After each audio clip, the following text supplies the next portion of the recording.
ठीक है। Index number में next concept cost of living index number start करते हैं। लास्ट टाइम क्या सीखा था, वेटेड, अनवेटेड और वेटेड इंडेक्स नंबर, क्लियर। अब इसमें दो टाइप है cost of living index number solve करने के, दो टाइप, क्या एग्रीगेटिव एक्सपेंडिचर मेथड, दूसरा कौन सा है family budget method.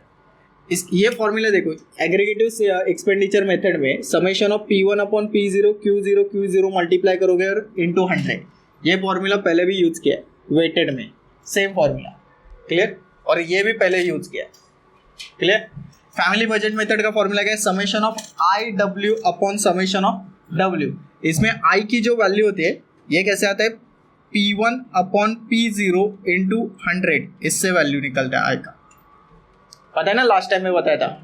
I means index number कैसे निकलेगा, P1 अपॉन P0 इंटू 100, ये याद है। P1 stands for price of current year and P0 stands for price of base year, clear. Similarly Q0 quantity of base year, ऐसा clear है, ठीक है। अब इसमें से एक एक क्वेश्चन उठा दे, ये एक क्वेश्चन में सॉल्व करता हूँ, इसका एक क्वेश्चन सॉल्व कर देता हूँ। ये एक टेबल दिया है, उसमें 1995 ये एक ईयर दिया और 2000, इसमें से 1995 तो बेस ईयर होगा, ये पता है ना। एक P0 दिया है, ये प्राइस वाला कॉलम है, ये क्वांटिटी वाला और ये प्राइस वाला कॉलम है। But cost of living index number में प्राइस का मतलब होता है एक्सपेंडिचर, कितना खर्चा किया है। कॉस्ट आ रही है ना, एक्सपेंडिचर होगा, क्लियर। तो यहाँ पे खर्चे किस किस पे ऊपर हुए, food, clothes, fuel and light, house rent, miscellaneous, ये सब खर्चे दिए। और कितने क्वांटिटी में कितना प्राइस होगा उस तरफ, उस समय का ये कॉस्ट है, एक्सपेंडिचर है, क्लियर। तो पहले निकालते हैं हम family budget method, family budget नहीं सॉरी एग्रीगेटिव मेथड। उसमें CLI मतलब cost of living index number, clear. ये निकालते हैं, फॉर्मूला क्या है, समेशन ऊपर P1 P0 Q0 into 100, clear. अब ये कॉलम मेरे पास होना चाहिए P1 इंटू Q0, तो P1 इंटू Q0 एक होना चाहिए, और दूसरा कौन सा होना चाहिए, P0 इंटू Q0, ये एक होना चाहिए। P1 Q0 मतलब इन दोनों का मल्टीप्लिकेशन, ये कितना होगा 100, ये भी 100, ओके। कितना 72 ना, ओके। ये कितना 90, ये कितना 96, 78, ओके, ठीक है। नेक्स्ट P0 Q0 इन दोनों का मल्टीप्लिकेशन 92, नेक्स्ट बोलते जाओ 75 हो जाएगा, हाँ। ये कितना 45, ओके, 60, ओके, कितना 48 ना, हाँ। टोटल करके बता,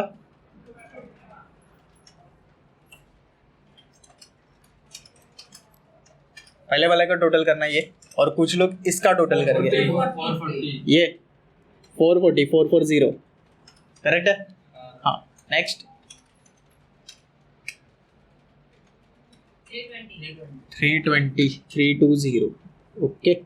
P1 Q0 मतलब इसका टोटल आया 440 और इसका 320 इंटू 100, 137.5, ये हो गया आपका cost of living index number first वाले मेथड से, ओके। सेकंड भी मेथड बताता हूँ, नेक्स्ट वाला क्वेश्चन यहाँ पे लिख देता हूँ।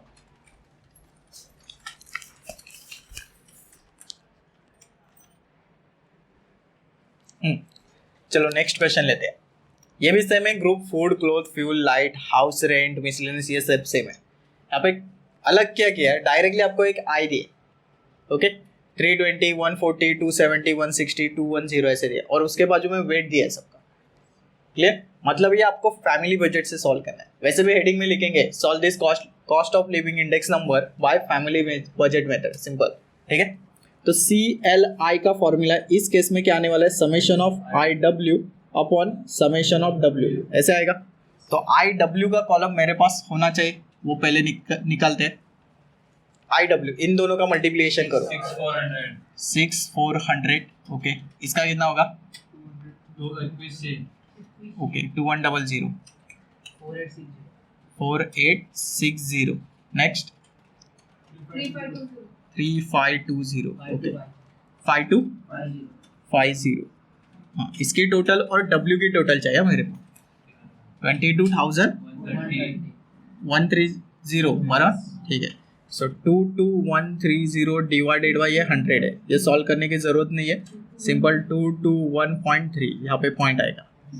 क्लियर, ये CL है, एकदम इजी है, इसमें कुछ भी करना नहीं है, ज़्यादा झंझट नहीं है, 2 फॉर्मूले याद रहेंगे, आराम से सॉल्व कर लोगे।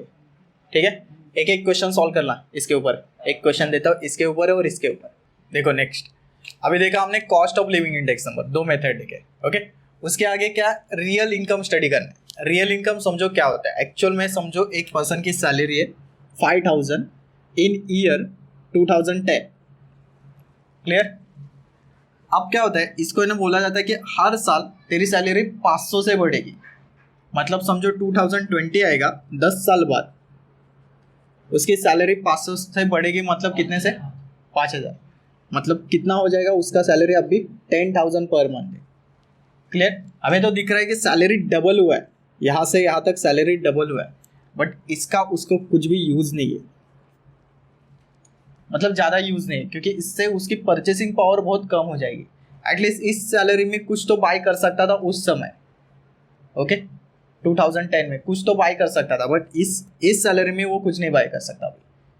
ठीक है, अब परचेसिंग पावर क्यों रिड्यूस हो रही है, क्योंकि एक मार्केट में कंसेप्ट है, पता है, कभी सुना होगा कॉमर्स में, ये इन्फ्लेशन डिफ्लेशन।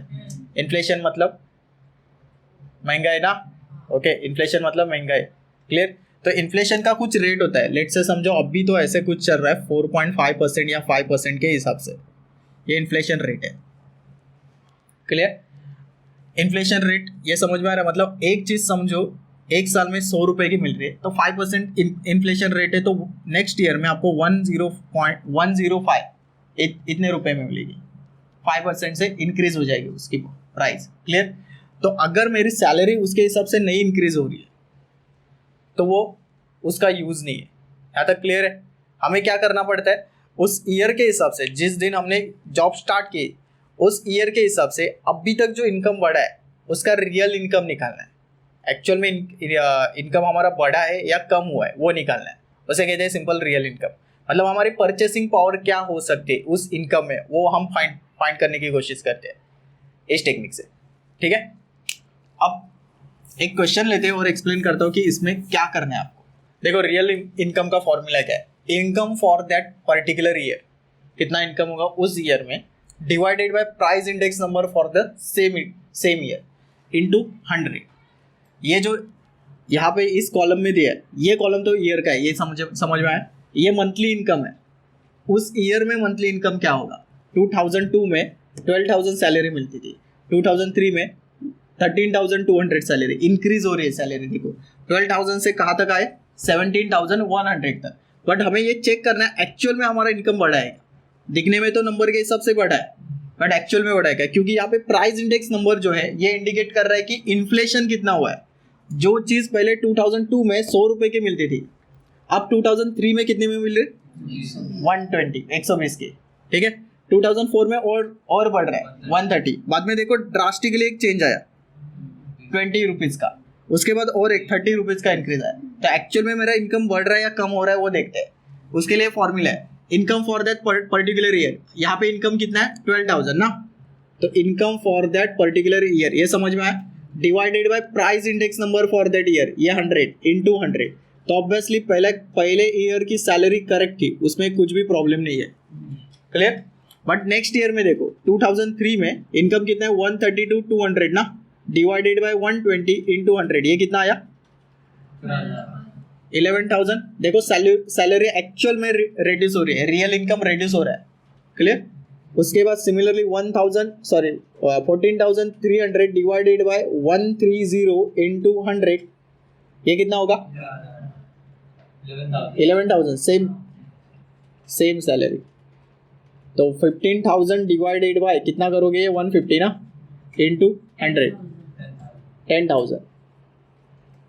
ओके, बाद में 1700 डिवाइडेड बाय 180 इंटू 100 9,500। क्लियर, मतलब जो सैलरी हमने 12,000 से स्टार्ट किया था, ये रियल इनकम था, वो अब रिड्यूस हुआ है कितना 9,500। एक्चुअल में कितना दिख रहा है यहाँ पे 17,100। समझ में आ रहा है डिफरेंस। ये रिड्यूस क्यों हो रहा है, क्योंकि कॉस्ट ऑफ लिविंग इंडेक्स, ये प्राइस इंडेक्स नंबर इंक्रीज हो रहा है।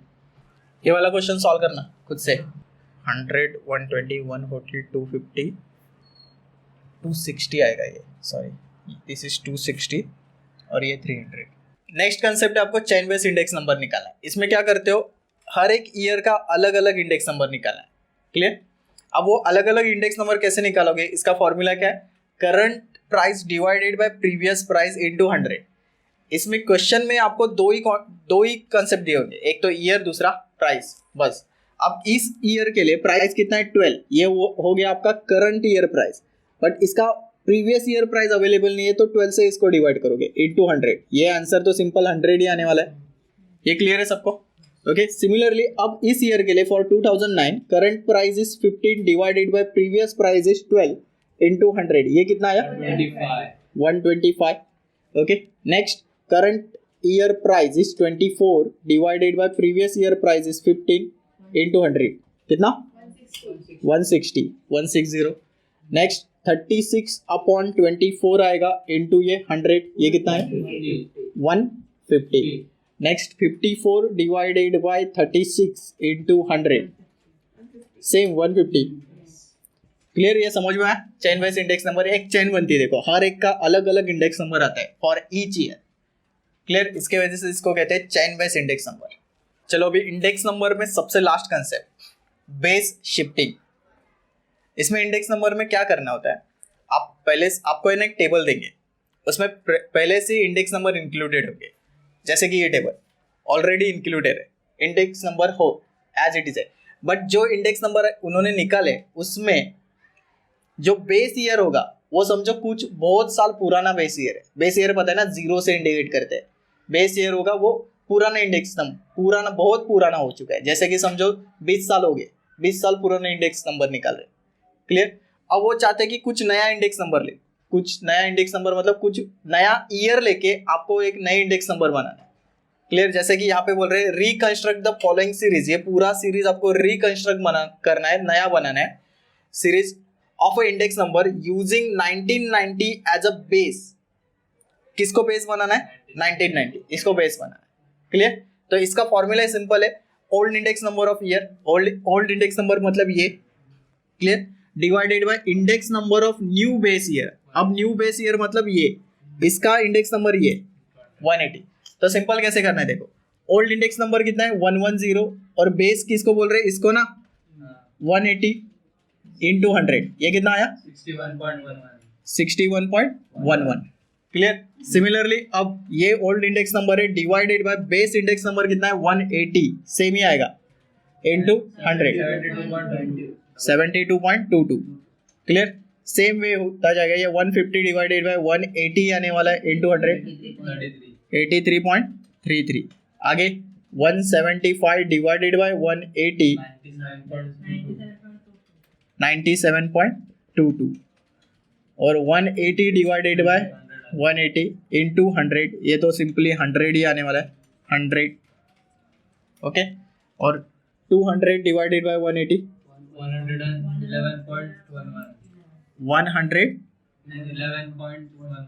111 मतलब सब जगह 11 है। क्लियर? 210 divided by 180 116.66। क्लियर? ये समझा? अब देखो ये न्यू इंडेक्स नंबर है, सबके सब इंडेक्स नंबर चेंज हुए, रिकंस्ट्रक्ट किया हमने। क्या किया उसमें, सिर्फ बेस ईयर बदला, ये बेस ईयर का इंडेक्स नंबर बदला। ओके, ये न्यू बेस ईयर है, पुराना वाला कौन सा होगा पता नहीं, इस क्वेश्चन से नहीं पता चल रहा है।